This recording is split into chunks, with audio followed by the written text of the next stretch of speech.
हम बात कर रहे हैं कठुआ हमले की। जी हां, इस हमले की जांच एनआईए ने शुरू कर दी है। एनआईए की टीम कठुआ पहुंच चुकी है और इस मामले के साथ ही पहले हुए कई आतंकी घटनाओं को जोड़कर भी जांच की जा रही है। कठुआ आतंकी हमले में शहीद होने वाले सभी 5 जवान उत्तराखंड के थे और आज उत्तराखंड के सीएम पुष्कर सिंह धामी ने शहीदों के शवों को नमन किया। इस आतंकी हमले का पैटर्न ठीक वैसा ही है जैसा रियासी में कुछ दिन पहले आतंकी हमले में दिखाई दिया। आतंकवादियों ने पहले ड्राइवर को टारगेट किया, इसके बाद जवानों पर अटैक किया और आतंकी हमले को अंजाम देने वाले 3 से 4 आतंकी थे इस पूरे मामले में। और इस हमले में आतंकवादियों ने स्नाइपर राइफल का भी इस्तेमाल किया। ऐसे में सवाल है कि क्या आईएसआई और पाकिस्तान अब कश्मीर की बजाय जम्मू में आतंकवाद पर ज्यादा फोकस कर रहे हैं? आज ऐसे कुछ सवालों का जवाब हम तलाशने की कोशिश करेंगे। जनता की राय क्या है वो भी आपको बताएंगे, लेकिन इस मसले पर हमने एक रिपोर्ट बनाई है, उस रिपोर्ट को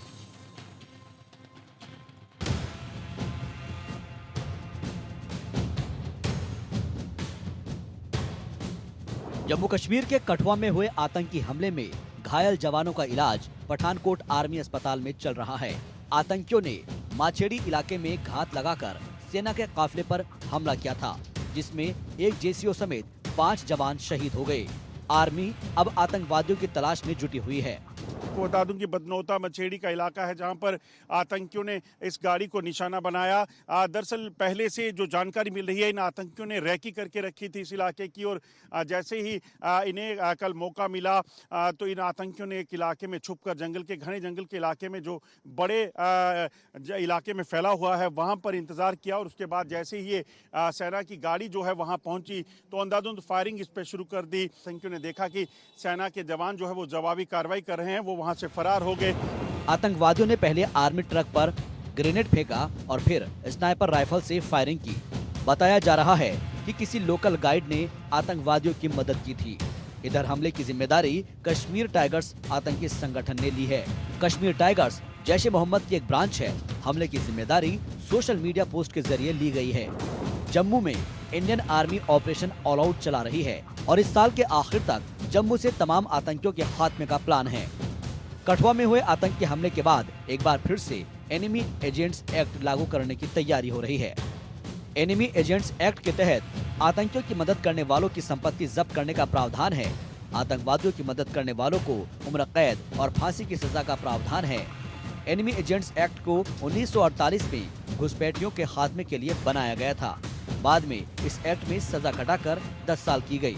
अभी कश्मीर में यूएपीए भी लागू है, लेकिन एनिमी एजेंट्स एक्ट इससे भी सख्त है।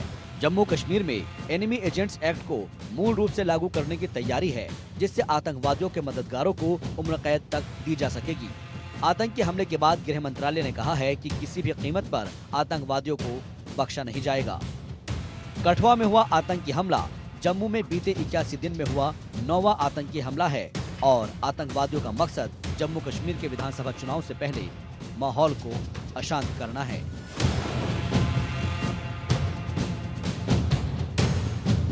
Bureau report, India news. विस्तार से चर्चा करेंगे, समझने की कोशिश करेंगे, क्योंकि जैसे जैसे ये संकेत निकल कर आ रहे हैं कि जम्मू कश्मीर में सरकार चुनाव की तैयारियां कर रही है, वैसे वैसे ये आतंकवादी हमले बढ़ते जा रहे हैं। पहले घाटी में यानी कि श्रीनगर में, और उसके बाद अब ये आतंकी हमले लगातार जम्मू में भी देखे जा रहे हैं। तो क्या अगला टारगेट जम्मू है, जिसे एक शांत इलाका माना जाता था? कई सारे सवाल हैं लोगों के जहन में। उन सवालों को लेकर हम जनता के पास गए, उनसे उन राय भी जानने की कोशिश की। पहला सवाल जो हमने लोगों से पूछा अपने सर्वे का, वो पहला सवाल था कि कठुआ में सेना पर आतंकी हमले क्या पाकिस्तान की साजिश का हिस्सा है? 89% 89% लोगों ने कहा हाँ, 5% लोगों ने कहा ना और 6% लोग इस पर कुछ भी कहना नहीं चाहते थे। Major general Dhruv Katoch retired defence expert हैं, हमारे साथ हैं। Colonel Sanjeet Sirohi defence expert हमारे साथ हैं।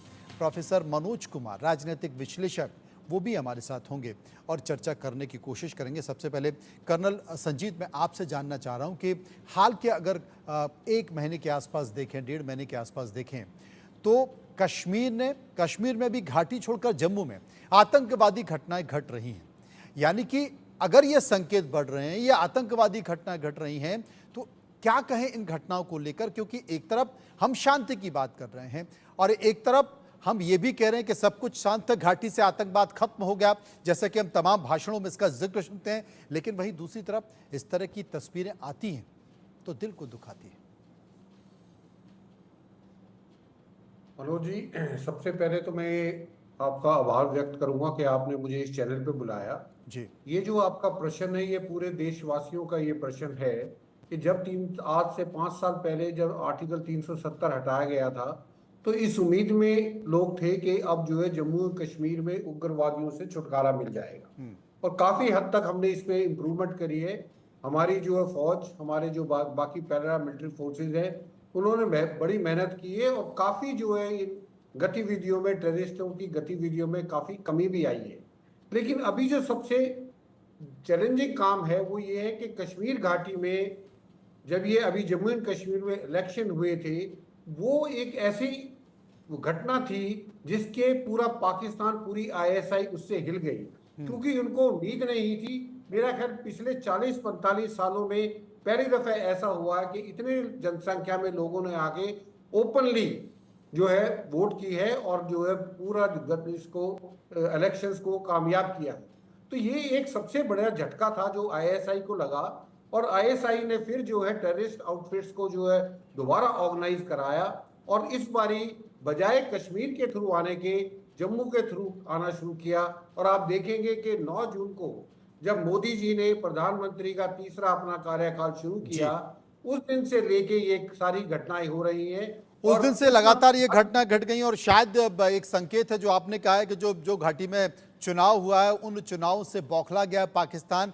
और जो सवाल भी हमने पूछा था कि जो तमाम आतंकी घटनाएं हो रही हैं, क्या उनके पीछे पाकिस्तान है, तो वो निकल कर भी आ रहा है कि हाँ पाकिस्तान है। सर्वे का एक और सवाल, जो दूसरा सवाल हमने लोगों से पूछा, वो सवाल है कि भारत को जवानों की शहादत के बदला कैसे लेना चाहिए।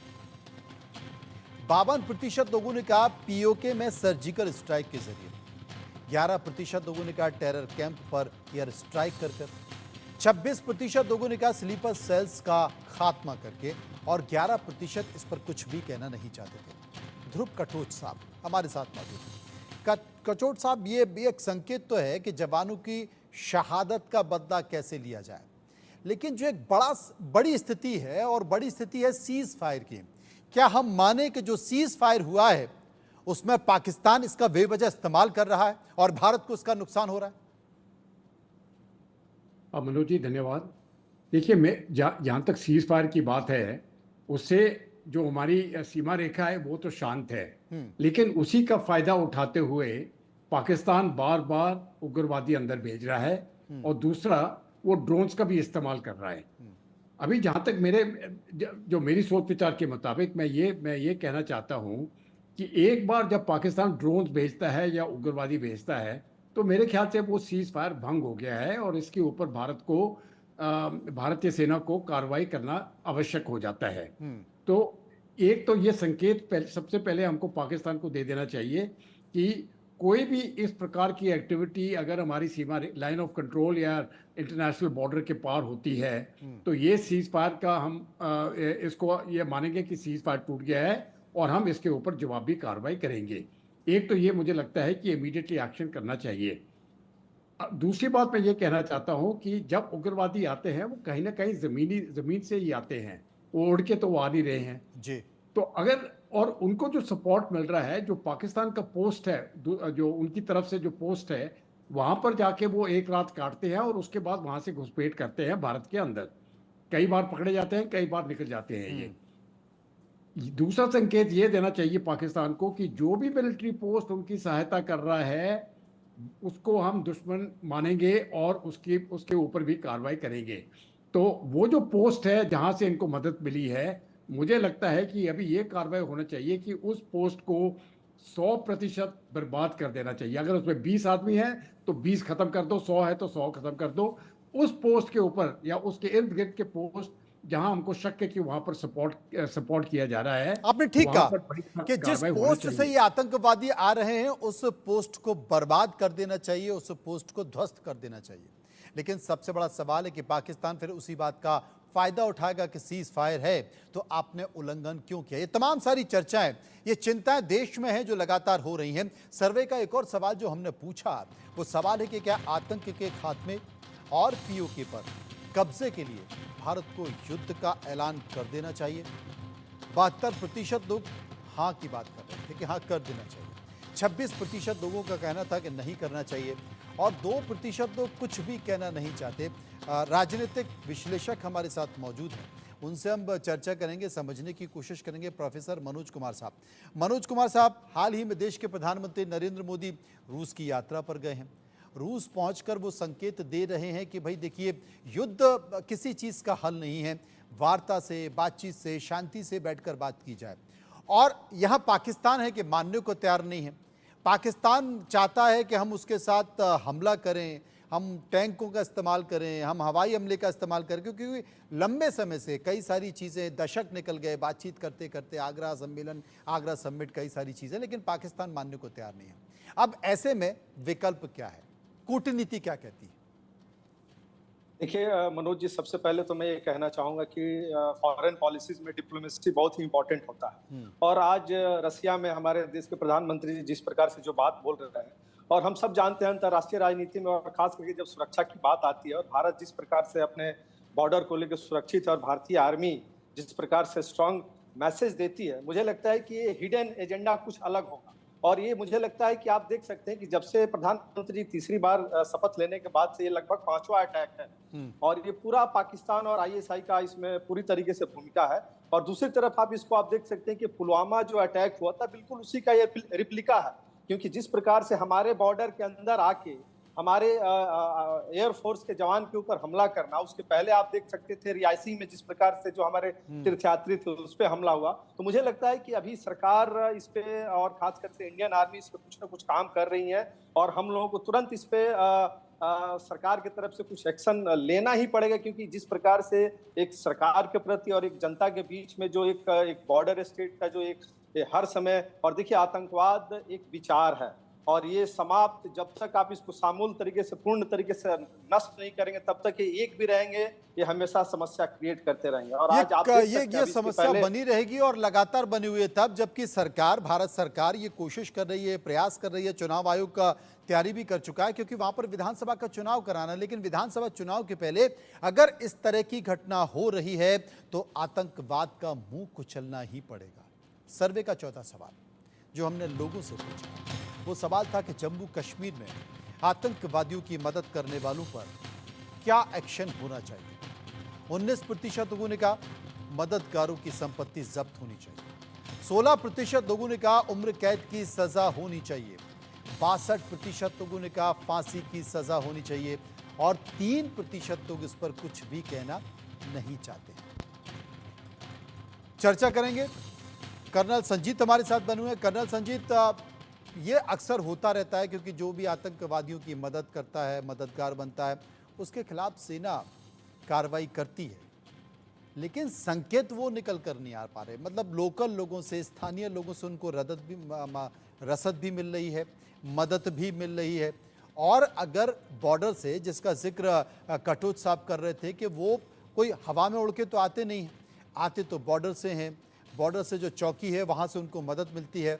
वहाँ से मदद मिलते हुए, क्योंकि पाकिस्तान के भी तमाम सारे सूत्र, संपर्क, संकेत भारत की सीमा में हैं और ये तो कश्मीर है, कश्मीर के और अंदर भी आपको जानकारी मिलती होगी कि कभी दिल्ली में, कभी पंजाब में, अभी एक खंडवा में मध्य प्रदेश के एक आतंकवादी पकड़ा गया। उससे बहुत सारी ऐसी चीज़ें मिल रही हैं जिसके संकेत सीधे पाकिस्तान और बांग्लादेश से जुड़े हुए हैं, तो उनके भी संपर्क हैं। लेकिन इन संपर्कों के एक कड़ा संदेश जाए कि कोई इस तरह की मदद नहीं करे, क्या ऐसा संभव है? क्या बिल्कुल संभव है मनोज जी। और ये जो आपने पॉइंट बताया था एनिमी एजेंट एक्ट का, मेरे को लगता है इसको बड़े स्ट्रिक्ट से लागू करना चाहिए, क्योंकि चाहे वो आतंकवादी हो, चाहे उसकी आतंकवादी की मदद करने वाला हो, मेरी नज़र में वो दोनों ही गुनाहगार हैं। बल्कि जो आतंकी की मदद कर रहा है वो भारतीय होकर भी, भारत नागरिक होके भी, उसके बाद भी वो देश के साथ देशद्रोही कर रहा है, तो मेरा ख्याल उससे बड़ा जो है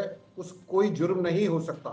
जो आदमी देश के साथ गद्दारी करता है उसको जो गद्दार की सजा है वो ही मिलनी चाहिए। और जब तक, क्योंकि टेररिस्टों का क्या होता है, टेररिस्टों को तो आप जैसे ऑपरेशन चल रहे हैं, टेररिस्टों को जो कोशिश करके 2-3 दिन में, 1-2 दिन में फौज उनको मार देगी, फौज तो अपना काम कर देगी। लेकिन ये जो लोग, क्योंकि आतंक जब तक नहीं सफल हो सकता जब तक उसको वहां की लोकल सपोर्ट ना हो, तो ये लोकल सपोर्ट अब बताया जा रहा है कि उसको उनको गाइड किया गया। अब गाइड किसने किया? गाइड तो किसी लोकल ने किया है। तो उस लोकल का पता करके उसको जो है सख्त से सख्त सजा देनी चाहिए। और मैं तो कहता हूं जो हाल आतंकियों का होता है वही हाल उनका होना चाहिए। उसको भी कंसिडर करना चाहिए कि वो भी आतंकी है और वो भी देश का दुश्मन है। और मैं तो कहता हूं, यहां तक कहता हूं कि उसको भी जैसे आतंकियों को मारते हैं उसको भी मार देना चाहिए। बिकॉज जब तक ये मैसेज नहीं जाएगा लोकल सपोर्ट में कि जो आतंकियों को सपोर्ट कर रहे हैं, तब तक ये सपोर्ट मिलती रहेगी, लोग आते रहेंगे और इसी तरह की कैजुअलिटी होती रहेगी जो कैजुअलिटी कठुआ में हुई है, जिसमें उत्तराखंड के 5 जवान शहीद हो गए हैं। आप जिसका जिक्र कर रहे थे वो सवाल भी हमने जनता से पूछा, क्या 1948 वाला एनिमी एजेंट्स एक्ट फिर से लागू करने का वक्त आ गया है? 75% यानी कि 75% लोगों ने कहा हाँ आ गया है, 13% लोगों ने कहा अभी नहीं आया है और 12% लोग इस पर कुछ भी कहना नहीं चाहते थे। कचोट साहब, एनिमी एजेंट एक्ट उस वक्त भी चिंता की लकीरें सरकार के चेहरे पर थी, मानवाधिकार संगठन के चेहरे पर थी कि राजनेता या तमाम जो फोर्स के लोग हैं इसका दुरुपयोग करते रहे हैं, कर सकते हैं, और वो चिंता अब भी बनी हुई है। लेकिन क्या अब वो वक्त आ गया है कि इस एक्ट को लागू किया जाए? हिसाब से वो एक्ट को लागू कर दिया जाए, उसमें जितना तेजी करेंगे उतना अच्छा है। लेकिन एक बात है, अभी तक भी यूएपीए लगा हुआ है उधर, तो यूएपीए भी काफी सख्त है, उसका इस्तेमाल क्यों नहीं हो रहा है? अगर यूएपीए का भी इस्तेमाल करोगे जो इस समय पर पहले से ही लगा हुआ है, तो इस प्रकार की मदद करने वाले लोगों को वही एक्ट लगा के उनको तो बहुत सख्त सजा मिल सकती है। तो वो सख्त सजा अभी तक क्यों नहीं दी गई, ये भी एक सवाल आ जाता है। लेकिन जहाँ तक मेरा अपना ख्याल है, ये एनिमी एजेंट एक्ट भी लाइएगा, लेकिन उसका इस्तेमाल करिए। एक्ट लाने से कोई खास फर्क नहीं पड़ने वाला है। एक्ट को इस्तेमाल करने के लिए और सख्ती के साथ इस्तेमाल करने से तभी जाके वो मैसेजिंग जाती है पब्लिक को कि अगर हम इस प्रकार की कार्रवाई करेंगे तो ये हमारा पूरा परिवार ही नष्ट हो जाएगा, पूरा परिवार नष्ट हो जाएगा। ये संकेत एक जाना चाहिए। एक और सवाल जो हमने लोगों से पूछा सर्वे का, वो सवाल था कि जम्मू कश्मीर में हालिया आतंकी हमलों की बड़ी वजह आप क्या मानते हैं? 27% लोगों ने कहा आतंकवादियों की बौखलाहट है, 14% लोगों ने कहा कश्मीर में डर का माहौल बनाना, 6% लोग विधानसभा चुनावों में अड़ंगे का जिक्र कर रहे थे और 48% लोग ये मान रहे थे कि नरेंद्र मोदी की छवि बिगाड़ना चाहता है पाकिस्तान और आतंकवादी, और 5% लोग इस पर इनमें से किसी भी विकल्प को चुनना नहीं चाहते थे। राजनीतिक एक्सपर्ट प्रोफेसर मनोज कुमार हमारे साथ मौजूद हैं। मनोज साहब, जिसका जिक्र कचोट साहब कर रहे थे कि यूएपीए लगा हुआ है, बहुत सख्त कानून है, जब ये लग रहा था तब इसका बहुत विरोध किया गया था। अब तो भारतीय कानून में जो आईपीसी है बहुत सारा बदलाव किया गया, वो भी सख्त हो चुका है। और अगर कोई व्यक्ति किसी आपराधिक व्यक्ति की मदद कर रहा है तो कानून बहुत सख्त है, उसके लिए सज़ा भी बहुत सख्त है। यानी कि जो प्रक्रियाएं हैं, जो कानून है, जो व्यवस्थाएं हैं, उन व्यवस्थाओं के चलते कड़ा संदेश क्यों नहीं जा पा रहा है कि हम अब साहब एक और कानून लागू कर दें, तब जबकि हमारे पास पहले से बहुत सारी व्यवस्थाएं हैं? देखिए मनोज जी, अभी कचोट साहब जो बोल रहे थे, मैं उनकी बात एग्री करता हूँ कि कानून तो बनते हैं, लगते हैं, लेकिन आज भी भारत जब से स्वतंत्र हुआ है, भारत एक सॉवरेन स्टेट और डिफेंस के लिए और खास करके सुरक्षा के लिए बहुत सारे कानून बने हुए हैं। और मुझे लगता है कि अगर उसको सही तरीके से इम्प्लीमेंटेशन किया जाए, क्योंकि देखिए आज के डेट में, इस 21वीं शताब्दी में हर जगह स्लीपर सेल है उनके, हर जगह उनके एजेंट हैं। और मुझे लगता है कि देश के सुरक्षा के लिए अगर हमें कोई भी कड़ा से कड़ा कदम उठाना पड़ता है तो उठाना चाहिए। और मैं फिर से एक बार कहना चाहूंगा कि देखिए आज जो खास करके देश की, भारत देश की जो छवि पिछले 10 सालों में विदेश नीति के मामले से, चाहे अपने बॉर्डर की सुरक्षा को लेकर हो या आंतरिक सुरक्षा को लेकर हो, जिस प्रकार से विश्व में एक जो एक पोजीशन बना है, उसको कहीं ना कहीं, चाहे चाइना हो और पाकिस्तान हो, ये दोनों मिलके भारत को एक तरीके से डिमीन करना चाहते हैं, और उसी के तहत हम सब देखते हैं कि किस प्रकार से वहाँ कश्मीर के चुनाव में, जे.एंड.के अभी लोकसभा चुनाव में जो पार्टिसिपेशन था, तो कहीं जो सेपरेटिस्ट ग्रुप है, जो हमारे जो नेशन के जो लोग हैं वहाँ पे, उनको कहीं से अच्छा नहीं लगा, और उसी को एक तरीके से डैमेज करने के लिए आज आप देख सकते हैं कि अमरनाथ की यात्रा चल रही है, अभी बजट सेशन शुरू होने वाला है। तो ये कहीं ना कहीं मुझे लगता है कि भारत का जो इमेज पूरे विश्व में बना है, और आज अभी खुद आप इसके पहले चर्चा कर रहे थे कि रसिया में डील कर रहे हैं, वहाँ पे डिफेंस की पे बात हो रही है, और जिस प्रकार की अभी आप देख सकते हैं यूक्रेन और रसिया का जो क्राइसिस है, हम एक तरीके से भारत का जो नेतृत्व जो क्षमता बढ़ा है, जिस प्रकार से एक लीडर की भूमिका के रोल में आ रहा है, कहीं ना कहीं, और जे.एंड.के में जिस प्रकार से वहाँ पे शांति बन स्थापित हो रही थी, तो उसको ये लोग डिस्ट्रॉय करना चाहता है, और उसी के तहत अब देख सकते हैं कि अमरनाथ यात्रा 19 अगस्त तक चलना है, और मुझे लगता है कि इस पे जो अभी जो कल कठुआ में जो घटना घटी है, क्योंकि अगर आप इसका पिछला इतिहास अगर आप देखिए, तो ये पहले वहाँ पे 90 के दशक में सबसे ज्यादा फोर्स वहाँ पे हुआ करती थी, और सबसे ज्यादा टेररिस्ट इफेक्टेड एरिया था, चाहे रजौरी हो, पुंछ हो, कठुआ हो, टोडा हो, लेकिन आज वहाँ से सैनिक वहाँ से जा चुके हैं, और जिसके चलते ये लोग गुप्त रास्ते से वहाँ पे एंट्री कर रहे हैं, और लोकल सपोर्ट, बिना लोकल सपोर्ट तो लोग कर नहीं सकते हैं। तो मुझे लगता है कि कानून तो ठीक है बनाना चाहिए, लेकिन जो यूपा का जो कानून है उसको पूरी तरीके से इम्प्लीमेंट करना चाहिए, और इसमें जो भी स्लीपर सेल है उनको कड़ा से कड़ा मैसेज देना चाहिए, ताकि आगे से इस तरह की घटनाएं इस देश में, और खास करके बॉर्डर स्टेट वाले जो भी राज्य हैं वहां पे इस तरह की घटनाएं ना हो। संजीत सिरोही साहब हमारे साथ मौजूद हैं। संजीत साहब, एक सवाल मेरे जहन में है, क्या ये मुफीद समय है, ये सही समय है जम्मू कश्मीर में विधानसभा चुनाव कराने का? देखिए, चुनाव तो जरूर कराने चाहिए, क्योंकि अगर हम ऐसे आतंकी हमलों से डर के चुनावों को स्थगित करते जाएंगे, तो ये तो अगर आप 6 महीने के लिए कर दोगे, 1 साल के लिए कर दोगे, तो फिर तो ये करेंगे, तो ये तो जो वो करना चाहते हैं, इसका मतलब उनका जो मकसद है वो अचीव हो जाएगा। नहीं, हमको जो है कड़े से कड़क कदम उठाने चाहिए।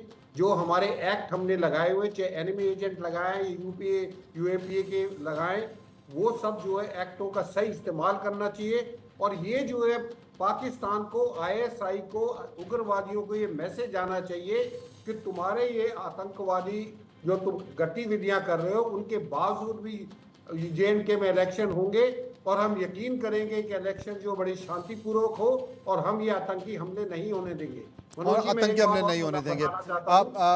ये जो जी, कटोच साहब हमारे साथ मौजूद हैं। कटोच साहब, मैं आपसे जानना चाहता हूं, हाल के दिनों में, कुछ समय अगर पहले की बात देखी जाए, तो अंतर्राष्ट्रीय मंचों पर पाकिस्तान घिर चुका था, क्योंकि लोकतंत्र वहाँ है नहीं है, वहाँ की सेना पूरी तरह से उस देश को जकड़ कर रखा हुआ है। वहाँ चुनाव होने की कोशिश की तो इमरान खान की स्थिति क्या हुई सब ने देखा। लेकिन इन सब के बीच एक नया गठजोड़ बन रहा है, और वो नया गठजोड़ है चाइना के साथ, क्योंकि कहीं ना कहीं चाइना के आंखों की किरकिरी हम हैं, चाहे वो सुरक्षा के मामले में हो, व्यापार के मामले में हो, अंतर्राष्ट्रीय छवि के मामले में हो, बढ़ते हुए प्रभाव के मामले में हो, लीडरशिप के मामले में हो। तो ये जो गठजोड़ है चीन का और पाकिस्तान का, ये गठजोड़ क्या कहता है भारत को लेकर?